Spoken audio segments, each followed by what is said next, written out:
Hello and welcome to this demo video on Netcool Operations Insight. Today we're just going to take you through a short scenario of how an operator can resolve an issue that's occurred using all the extra context that we can provide through analytics. So we're now going to put ourselves in the shoes of an operator looking to resolve an issue that's just occurred. The first place they're going to start is the event viewer, and they're going to see this incident that seems to be discussing something about a memory utilization issue. The first thing that they notice is they no longer have lots of different events scattered across the event viewer all related to the same thing. Netcool Operations Insight, using analytics and other mechanisms, has managed to find out exactly which events are related to this issue and group them together into this one incident. Also from this screen, the operator can see the reasons why Netcool Operations Insight has made the decisions it has with respect to adding these events into the incident. Firstly, we can see that these two events here have this clock icon, and as we hover over, the operator is able to find out that the reason why these two events are related to each other is that the system has gone through the previous events that have occurred in the past, so the historical events, and has figured out that they always tend to occur within a short time period of each other. And due to this, now that these two events have occurred again, they have now been correlated into this incident. Similarly, we can see from this other icon here that these other events have been contributed to the incident as they share a common resource or attribute. In this case, they are all related to each other as they all happened on the front-end service. In addition to these indicators that the operator has to give them information about correlation, there are also indicators here that give them a little bit more context about the events themselves. For instance, we can see that there is an icon here displayed in the seasonal column, and as the operator hovers over that icon, they find out that this event tends to occur between 1 and 2 p.m. This has been derived by the system running analytics on the historical events, detecting that that event tends to occur between those two times.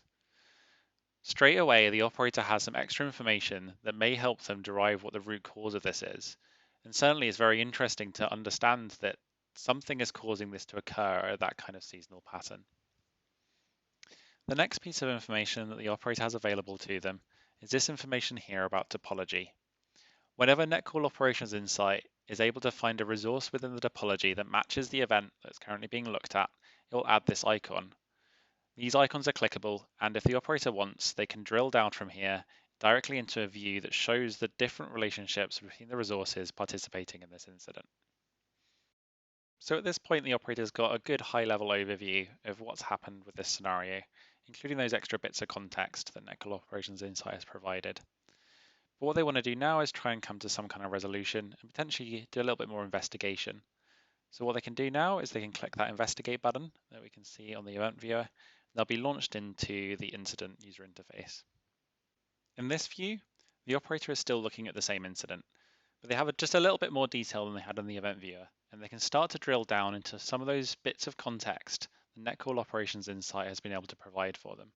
The first thing our operator does on this screen is heads over to the right-hand side to find out a little bit more information about the reasons why these events were contributed into this incident. First, they go to this temporal grouping column and see that these two events here were contributed due to temporal grouping.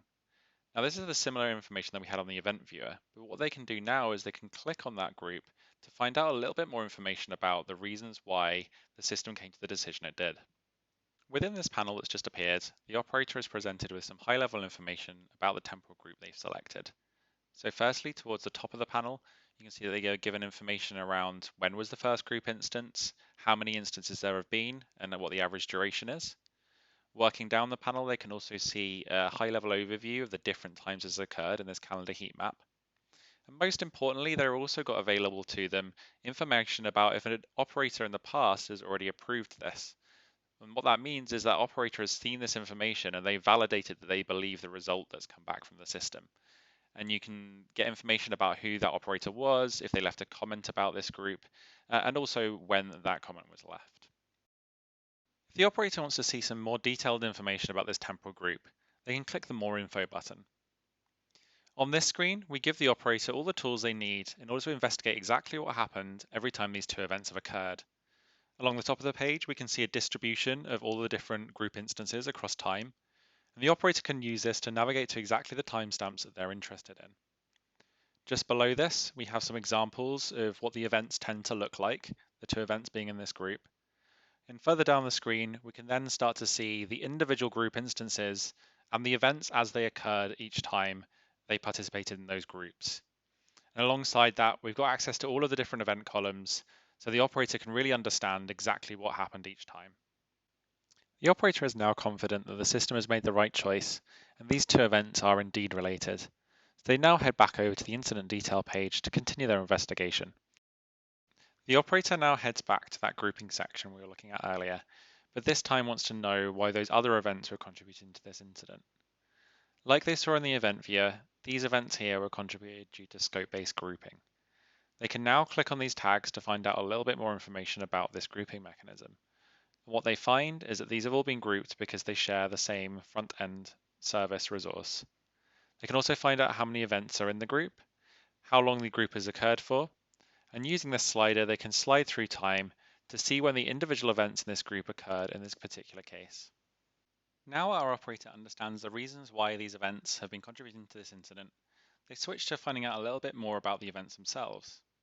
So firstly, they go to the seasonality column and notice that two of these events seem to have some kind of seasonal pattern.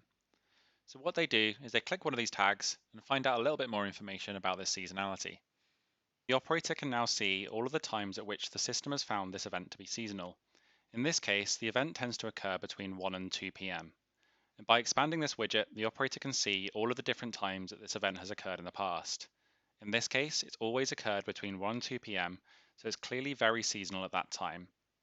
If they want to find out a little bit more information, they can click the More Info button, and this will take them to this calendar view where they can see detailed information about every single occurrence of this event, including all of the event fields. So already our operators got a lot of context from Netcool Operations Insight. They can understand why the events are in the incident, and they've also understood a bit about the history of these events in the past and that seasonal pattern we just saw. But now they really want to understand a little bit more about the relationship between the resources that participated in this. What's the reason why this scenario has panned out, and why are all these different things related? So they can head over to this topology column, and by clicking one of these icons, they can launch directly into an embedded topology view that shows the relationships between those resources. So what the operator's done, they've clicked this icon next to the memory utilization issue, and we've launched into this topology view that shows that container, so that front-end container where that memory issues occurred. As they hover over items in topology, the events that are related to those resources are highlighted. We can see that the container is what has that memory utilization issue. That's caused the pod to terminate due to that memory limit being exceeded. And finally, as we hover over this worker node that container is running on, we can see that that's where that network error rate error has occurred. And what does this mean? It looks like there must be some kind of relationship between the fact that we've got this network error rate on this ASM demo worker node and the fact that that container is running on it. And that makes sense, right? If the worker node where the container is running has got some kind of network issue, then potentially that service that's running within that container is starting to back up requests, which is causing the memory utilization issue, which is ultimately causing the issues we're seeing here with that latency on that front end service. So straight away, by giving this context to the operator, we're giving them all the tools they need to really understand what this scenario is and start to think about how they can resolve the issue. If, however, this wasn't quite enough and the operator needs a little bit more information, they can always click this More Info button, and that will take them directly into the full topology viewer experience where they can go and explore the topology further. At this point, our operator is confident they know exactly what's gone wrong here, so they now want to go and try and mitigate the issue. So what they do is they now head back over to the event viewer and check to see if there's any runbooks available to help them fix this as fast as possible. Luckily, they see that there is a runbook assigned to that issue that was on the ASM worker node, what we deem to be the root cause. So what they do is they right-click the event and they choose to launch into the runbook. The first thing they notice on this page is there has been a parameter filled in for them automatically. The node name parameter has been taken from the event and has already been filled in to be ASM demo worker 2, which is where that network issue happened. So they don't have to go and try and copy and paste that from the event themselves. They now click the button to start running through the runbook, and they're given some step-by-step steps on how to try and resolve this issue. Firstly, they are guided to click this button to find out some information about the node that has that problem, has that network issue. When they click this, in the background, Netcool Operations Insight will connect to the server by SSH, run that command, and return the output to the operator, as we can see here. As you can notice, they didn't have to go log into the system themselves. They didn't have to do any error-prone copy or pasting. This all happened in context of the runbook. So they head to the next step and see what they need to do next in order to resolve this issue. The next set of steps makes use of the integration with Ansible Tower. What this is doing behind the scenes as they click this button is it's running an Ansible playbook to cordon off that worker node and move all of the workloads that were running on it to different nodes to mitigate that issue and prevent any further loss of service. After the operator has finished running through these steps, they're asked to rate the runbook, leave a comment, and also say whether it worked or not. And this provides great feedback to the rest of the team to understand exactly how successful these runbooks are. For the most successful runbooks, these are great candidates for making automated. And if you make a runbook automated, we can trigger that based on events before an operator even has to see them. And those same commands that we just saw executed by our operator will be run automatically in the background. For those runbooks that aren't so well performing and operators aren't rating as highly, those are good candidates for having a little look at them to see if we can improve the instructions. Thanks to the tools and analytics provided by Netcool Operations Insight, our operator was able to resolve the issue as quickly as possible and get all the context they needed to understand what happened.